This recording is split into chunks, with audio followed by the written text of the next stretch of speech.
ભારતના રાજકારણમાં એક મોટી ચહેલ પહેલ ચાલી રહી છે. જે રીતે એનડીએ પોતાનું સંખ્યાબળ વધારવા માટેનો પ્રયાસ કરી રહી છે, તેને કારણે દિલ્હીની સત્તાની ઘડિયાળોમાં એક ભારે હડકંપ મચી ગયો છે. દોસ્તો, જે રીતે એપ્રિલ મહિનામાં બંધારણના 131માં સુધારા વખતે એનડીએની સરકારને પનો ટૂંકો પડ્યો, કારણ કે કોઈ પણ સુધારા કરવા હોય બંધારણીય તો 2/3 બહુમતી જોઈએ લોકસભામાં, અને જે રીતે લોકસભામાં એનડીએ પાસે હાલમાં માત્ર 292ની જ બહુમતી છે. એટલે 2/3 બહુમતી એટલે 543 સભ્યો છે લોકસભામાં, એમાં 3 બેઠકો ખાલી છે, એટલે 540 બેઠકોની ગણતરી કરીએ તો 360 બેઠકો હોવી જોઈએ. 360નું સંખ્યાબળ કોઈ પણ પક્ષને બંધારણીય સુધારો કરવો હોય તો 2/3 બહુમતી ત્યારે કહેવાય. પરંતુ જે બંધારણના 131માં સુધારા દરમિયાન જે રીતનો ફટકો પડ્યો એનડીએની સરકાર, એટલે કે વડાપ્રધાન નરેન્દ્ર મોદીના નેતૃત્વની સરકારને, કારણ કે એ સમયે પરિસીમનની સાથે સાથે મહિલાઓની આરક્ષણનું પણ બિલ હતું, એ પડી ગયું, અને તેને કારણે જે રીતે ભારે હોબાળો થયો, અને જે દિવસે આ બિલ પડ્યું એમાં તરત જ વડાપ્રધાન નરેન્દ્ર મોદી ટીવી સ્ક્રીન પર આવી ગયા અને તેમણે જે રીતના ઇમોશનલ સ્પીચ આપી, અને જાણે આખું જંગ હારી ગયા હોય અને મહિલા વિરોધી હોય વિપક્ષો, એ રીતનું આખું ચિત્ર એમણે ઊભું કર્યું. પરંતુ હકીકતમાં જે પ્રકારની હવા ફેલાવવામાં આવી, વડાપ્રધાન નરેન્દ્ર મોદી હોય કે ભાજપ કે એનડીએના સાંસદો કે એનડીએના સાથી પક્ષો દ્વારા, એ તદ્દન ખોટી હવા ફેલાવવામાં આવી હતી. કારણ કે જે રીતે મહિલા આરક્ષણની વાત છે, 33% આરક્ષણ આપવાની જે વાત છે, એ બિલ તો ક્યારનું પસાર થઈ ચૂક્યું છે. પરંતુ એ બિલની આડમાં પરિસીમન બિલ સરકાર લાવવા માંગતી હતી અને એ લાગુ કરવા માંગે છે. હવે વિપક્ષોનો વિરોધ છે, કારણ કે જે રીતે જે રાજ્યોમાં પરિસીમન એટલે કે ડિલિમિટેશન કર્યું, એ રાજ્યોમાં ભાજપને ફાયદો થયો છે અને વિપક્ષોને નુકસાન થયું છે. ગુજરાતનો દાખલો આપું.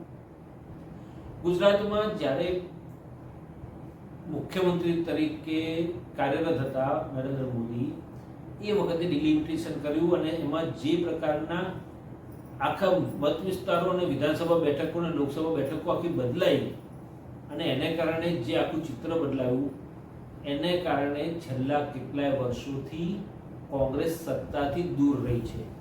અને ડિલિમિટેશન કરવા પાછળનું મુખ્ય કારણ એક જ છે કે લાંબા સમય સુધી સત્તા પર રહેવું અથવા સત્તા ભોગવવી.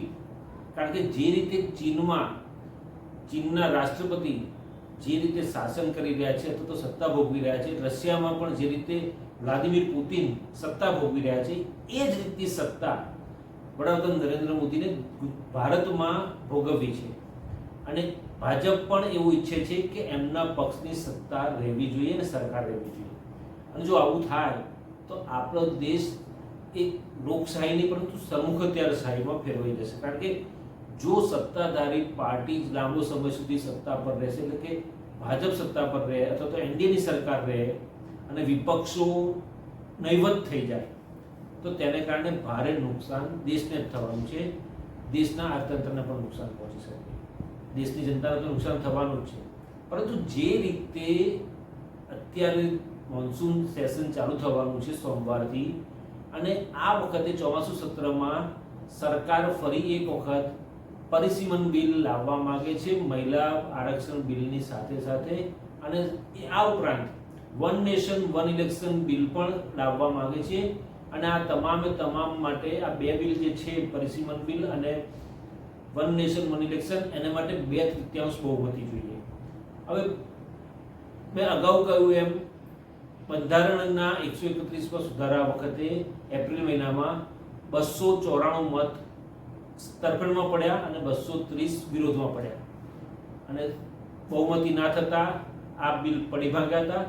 પરંતુ આ વખતે એવું ન થાય એટલા માટે વડાપ્રધાન નરેન્દ્ર મોદી અને ગૃહમંત્રી અમિત શાહની જોડી એટલે કે મોદી અને શાહની જોડીએ જે ખેલ શરૂ કર્યા છે એ ખેલ સમજવાના છે ને આંકડા જે ઊભા કરવામાં આવી રહ્યા છે અથવા આંકડા જે બનાવવામાં આવી રહ્યા છે, આંકડા એ 360ના મેજિક ફિગર સુધી પહોંચવા માટે જે સામ દામ દંડ ભેદની નીતિ અપનાવવી પડે તે અપનાવવાની તૈયારી પણ અપનાવવી પણ દીધી છે.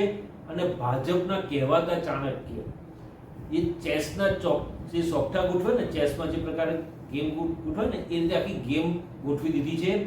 અને જે પ્રકારની બાજી રમવી હોય અને જે પ્રકારનો ગંજીફો ચીપવો હોય એ ચીપે તો પણ સત્તાધારી પાર્ટીને જ ફાયદો થાય એ રીતનું આખી બાજી ગોઠવી દીધી હોય એવું લાગી રહ્યું છે.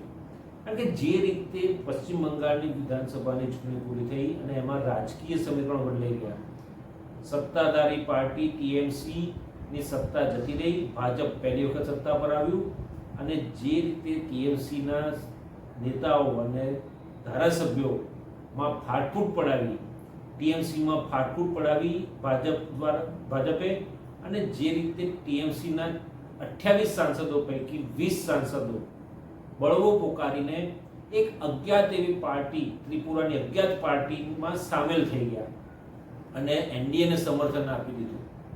એટલે ટૂંકમાં જે પ્રકારનું ભાજપને જોઈએ છે એ પ્રકારનું રિઝલ્ટ મળ્યું. એવી જ રીતે મહારાષ્ટ્રમાં પણ શિવસેના ઉદ્ધવ બાળાસાહેબ ઠાકરેનું જે જૂથ છે એના 6 સાંસદોને યેનકેન પ્રકારે સામદામ દંડભેદની નીતિ અપનાવીને ઓપરેશન ટાઈગરના નેજા હેઠળ એકનાથ શિંદેના શિવસેનામાં સામેલ કરાવી દીધા. હવે વાત રહી એનસીપી શરદચંદ્ર પવાર જૂથની.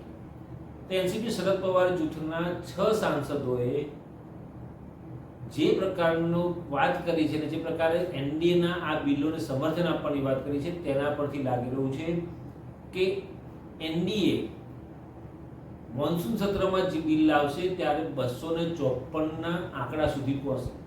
સોરી, માફ કરશો, 354ના આંકડા સુધી પહોંચી જશે. 6 સંખ્યા દૂર છે, 6 સાંસદો ખૂટે છે. આ 6 સાંસદોને કઈ રીતે લાવવા એ ભાજપના કહેવાતા ચાણક્ય અમિત શાહ જે પ્રકારના સોગઠા ગોઠવ્યા છે અથવા જે પ્રકારની બાજી ગોઠવી છે એ મોન્સૂન સત્રમાં ખબર પડશે. પરંતુ એક વસ્તુ ચોક્કસ કહી શકાય કે ભાજપ જે પ્રકારની વૃત્તિથી આગળ વધી રહ્યું છે અને જે પ્રકારે વડાપ્રધાન નરેન્દ્ર મોદી પોતે પણ લાંબો સમય સુધી સત્તા ભોગવવા માટે બેઠા છે એવું બતાવી રહ્યા છે, ત્યારે ચોક્કસ એવું કહી શકાય કે આપણા દેશનું બંધારણ અને લોકશાહી ખતરામાં જરૂર પડી રહ્યું છે. દોસ્તો, જે રીતે એનડીએ એડી ચોટીનું જોર લગાવી રહી છે અને 360ના મેજિક ફિગર ઉપર ગમે તેમ કરી પહોંચી અને જે બિલો પાસ કરાવવાના છે, બંધારણીય સુધારા કરાવવાના છે, એ સુધારા કરાવીને જમશે એવું લાગી રહ્યું છે. દોસ્તો, 2024ની ચૂંટણી દરમિયાન ભાજપના જ કેટલાક નેતાઓ અથવા એનડીએના નેતાઓ ચૂંટણી પ્રચારમાં એવું કહેતા હતા કે અમારે અબકી બાર 400 કે પાર, અને જો 400 પાર થઈ જશે તો ઘણા બધા સુધારા બંધારણમાં કરવાના છે, બંધારણમાં સુધારા કરીશું અને બંધારણને બંધારણમાં બદલાવો કરીશું, અમે પરિવર્તન લાવીશું, આવી વાતો કરતા હતા. એટલે ઇન શોર્ટ બંધારણ એ લોકોને મંજૂર નથી, કારણ કે ભાજપ અને આરએસએસ, ખાસ કરીને આરએસએસ બંધારણમાં માનતું જ નથી અને એ આરએસએસ ની જ આ ભાજપ પાંખ છે અને તેને કારણે ભાજપ પણ બંધારણને ફોલો કરવામાં માનતું નથી અને બંધારણમાં સુધારા કરી અને સુધારાના નામે એક હતું શાસન અથવા તો ડિક્ટેટરશિપ કરવામાં માન્ય છે એવું લાગી રહ્યું છે. દોસ્તો, જે રીતે મોન્સૂન સત્ર શરૂ થવાનું છે અને મોદી અને શાહની જોડી, આ જુગલ જોડી છે જે પ્રકારના પેતરા રચી રહ્યા છે અથવા તો જે પ્રકારના ષડયંત્રો રચી રહ્યા છે, વિપક્ષી નેતાઓ, ધારાસભ્યો, સાંસદોને તોડવાના, એને જોતા ઇન્ડિયા ગઠબંધન જે છે એ ગઠબંધન પણ એકદમ સચેત થઈ ગયું છે અને કોંગ્રેસની પણ બેઠકોનો દોર શરૂ થઈ ગયો છે. કોંગ્રેસ પણ એમના કોઈ પણ સાંસદો તૂટે નહીં એ માટેની તૈયારીઓ શરૂ કરી દીધી છે અને બેઠકોનો દોર ચાલી રહ્યો છે. દોસ્તો, જે રીતે ભાજપના કહેવાતા ચાણક્ય અમિત અનિલચંદ્ર શાહ જે પ્રકારના બાજીઓ ગોઠવી રહ્યા છે ને, એમાં પંજાબ કોંગ્રેસને પણ એમણે લપેટમાં લઈ લીધી છે. પંજાબ કોંગ્રેસના નેતાઓમાં ફાટફૂટ પડાવવાની શરૂઆત કરી દીધી છે અને તેને કારણે કોંગ્રેસ હાઈકમાન્ડ ચિંતિત છે. કારણ કે પંજાબમાં આવનારા સમયમાં ચૂંટણીઓ વિધાનસભાની ચૂંટણીઓ છે અને આમ આદમી પાર્ટીની અત્યારે સરકાર છે. કોંગ્રેસની સરકાર હતી, એ આમ આદમી પાર્ટી આંચકી દીધી, પરંતુ કોંગ્રેસનું થોડું મજબૂત પાસું છે. ભાજપના હજી ત્યાં સુધી જ્યાં બને ત્યાં સુધી ત્યાં એમને હજી વર્ચસ્વ જમાવ્યું નથી, પરંતુ જો કોંગ્રેસના મજબૂત નેતાઓ અને સાંસદો ભાજપમાં જોડાઈ જાય તો ભાજપને આવનાર વિધાનસભાની ચૂંટણીમાં આમ આદમી પાર્ટીને ફટકો મારવાનો એક મોકો મળી જાય, એવું એક આખું ષડયંત્ર અથવા તો એક આખો કારસો ભાજપ દ્વારા રચી દેવામાં આવ્યો છે. અને એ જ કારસાના ભાગરૂપે ચોમાસુ સત્રમાં જે બિલ લાવવામાં છે એમાં પણ કોંગ્રેસના જે સાંસદો છે પંજાબના, એમાંના કેટલાક સાંસદો પક્ષ પલટો કરીને અથવા તો એનડીએને સમર્થન કરીને બિલ પાસ કરાવી દે અથવા તો ગેરહાજર રહે, એ ત્યાં સુધીની તૈયારી ભાજપે કરી દીધી છે. દોસ્તો, ઉત્તર પ્રદેશમાં પણ વિધાનસભાની ચૂંટણી આગામી વર્ષમાં આવી રહી છે અને સમાજવાદી પાર્ટીનું ત્યાં જોર છે. કારણ કે 2024ની લોકસભાની ચૂંટણીમાં જે પ્રકારે સમાજવાદી પાર્ટીએ મેદાન માર્યું છે એ જોતા અને હાલમાં જ આસ્થાના ધામ એવા રામ મંદિરમાં ચઢાવા ચોરીમાં જે રીતે ભાજપ સાથે સંકળાયેલા જે ટ્રસ્ટના સદસ્યો હતા એમની સામે એ લોકો ફસાયેલા છે અને ભાજપની સરકાર છે અને એમની સામે અનેક સવાલો ઊભા થયા છે. ત્યારે વિધાનસભાની ચૂંટણીમાં સમાજવાદી પાર્ટીનું પણ જોર વધી રહ્યું છે. આ સંજોગોમાં સમાજવાદી પાર્ટીના સાંસદો પણ વધારે છે, ત્યારે આ સાંસદોને પણ તોડવાની વૃત્તિ અથવા તોડવાની એક પેત્રો ભાજપ દ્વારા અને ખાસ કરીને અમિત શાહ દ્વારા રચવામાં આવ્યો છે. અને એ પેતરામાં સમાજવાદી પાર્ટીના કેટલાક સાંસદો ફસાઈ જાય અથવા તો જ્યારે આ બિલ રજૂ થાય અને બિલ પર મતદાન થાય એ દિવસે ગેરહાજર રહે, તો હાજર જે સંખ્યા છે ત્યાં લોકસભામાં એ સમય એના 2/3 બહુમતી જોઈએ તો થોડા ઘણા પણ ખૂટતા હશે, તો એવા વિપક્ષી સાંસદોને ગેરહાજર રાખવા સુધીની તૈયારી કરી છે. બીજી વાત, દક્ષિણમાં તમિલનાડુમાં ભાજપનું વિધાનસભા ચૂંટણીમાં ક્યાંય કશું ઉપજ્યું નથી, તેલંગાણામાં નથી ઉપજ્યું અને કર્ણાટકમાં ભાજપની સરકાર નથી. ત્યારે દક્ષિણમાં તમિલનાડુમાં જે રીતે ડીએમકે અને કોંગ્રેસનું ગઠબંધન હતું વિધાનસભાની ચૂંટણી દરમિયાન, અને ત્યારબાદ જે પ્રકારે ડીએમકેને પરાજય મળ્યો અને સત્તા સ્થાનેથી દૂર થઈને ટીવીકે વિજય થલાપતિ જે મુખ્યમંત્રી બન્યા એમની પાર્ટીને કોંગ્રેસે સમર્થન આપ્યું, તેના કારણે ડીએમકે અને કોંગ્રેસ વચ્ચે પણ અત્યારે થોડાક સંબંધો વણસ્યા છે. અને આનો લાભ ઉઠાવવા માટે ભાજપના અમિત શાહ અને મોદી બંને તૈયાર બેઠા છે. અને જે રીતે ડીએમકેના નેતાઓ સાથે પણ વાટાઘાટો થઈ રહી હોવાના અહેવાલો સાંભળી રહ્યા છે, પરંતુ એક તબક્કે એવું લાગી રહ્યું છે કે ડીએમકે કોઈ સંજોગોમાં ભાજપને ગાંઠે એમ નથી. કારણ કે જે રીતના ભાજપ અને ડીએમકે સામે લોકસભા અને વિધાનસભાની ચૂંટણી દરમિયાન પણ સામે આક્ષેપ કરી રહ્યા હતા, પરંતુ આ તો રાજકારણ છે. ગમે તેટલા આક્ષેપો એકબીજા પર કર્યા હોય, ગમે તેટલું કીચડ ઉછાળ્યું હોય, પરંતુ એકબીજાના સમર્થન કરવામાં આ લોકો ક્યારેય શરમ રાખતા નથી અને ક્યારેય એ લોકો પોતાનો ફાયદો જોતા હોય છે ને પોતાના ફાયદામાં હોય તો એ લોકો સમર્થન આપવા તૈયાર થઈ જતા હોય છે.